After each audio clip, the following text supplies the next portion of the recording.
Aluminum is the 13th element on the periodic table and is classified as a post-transition metal with an atomic weight of about 26.98. It is a lightweight silvery white metal best known for its high strength to weight ratio and excellent conductivity. In its pure form, aluminum is relatively soft and is the second most malleable metal and sixth most ductile. Plus, unlike highly reactive metals, aluminum forms a stable oxide layer upon exposure to air, which protects it from further corrosion. Aluminum was first isolated in 1825 by the Danish chemist Hans Christian Ørsted by heating aluminum chloride with potassium.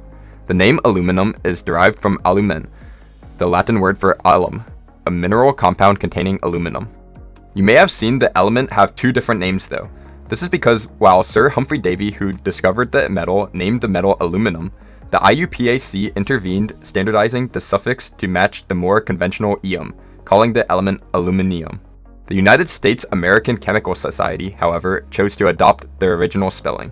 Aluminum ranks as the third most abundant element in the Earth's crust and is commonly found in minerals and soils. Most commercially produced aluminum is extracted by the Hall-Héroult process, where aluminum oxide is dissolved in molten cryolite and then electrolytically reduced to pure aluminum. This is very energy intensive, with 5% of the electricity generated in the USA being used to produce aluminum. Fortunately, once aluminum is made, it doesn't readily corrode and can be recycled pretty easily. Aluminum is crucial in the manufacture of a vast range of products, including aircraft, automobiles, beverage cans, and construction materials.